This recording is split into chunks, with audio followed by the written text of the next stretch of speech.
your nail long so that when your body is itching you use it to scratch it. It is the reason why the Bank of Ghana buys gold. It's business. So that when you buy gold and the rate that gold is going is high, you sell to make money. They have sold it to make money, and you are saying that, but for not selling it, they would have been the debt would have been 44 billion. So you should take it. Why must you take it out? And you had adults leading this charge, and all of them are going this morning after I said it. And I'll say it again. All you continue to say, and you continue to remain in opposition as we take over the great of government. I explain to you. Now, what even baffles me is that they have explained. I've looked at the income, and mind you, there is a difference between accounting and economics.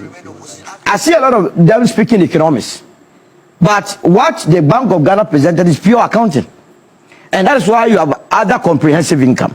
Now, any policy decision that you take, if the city appreciates, affects the Bank of Ghana, and that is why in their time they were able to declare some positive when it came to the other income, other comprehensive income, because the cedi to the dollar was so weak.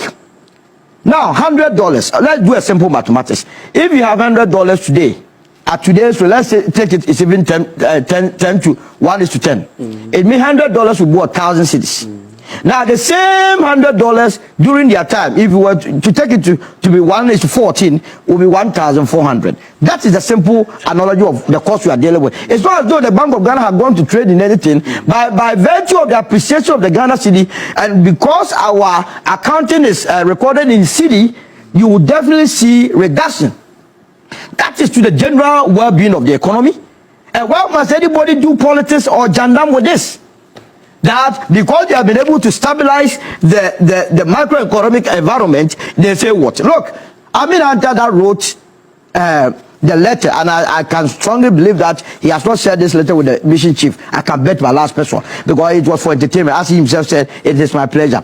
Now listen to the IMF. You know, just last December, they did a faith review of the Ghana's economy before they extended the 385 million. This is the IMF speaking. And this was they wrote the report in 2025. Ghana's IMF-supported reforms are yielding results after last year's policy slippages. I'm not writing it. Last year meaning 2024. Yeah. 2025. No. This report was written in 2025. Okay. And this is the IMF writing its report. And their opening statement, Ghana's IMF-supported reforms are yielding results after last year's policy slippages. And who was in charge of our economy as a finance minister? Was it not Amin Adam? The IMF that he is writing to is telling the entire country that when Amin Adam was in charge of the finance ministry, none of the policy indicators that was enshrined in the IMF staff level agreement was followed. And that there were a lot of slippages, but it has taken shape. Now listen to the deputy managing director of the IMF and his view about Ghana's policy in 2025. Ghana's performance under its ECF supported reform has been generally satisfactory.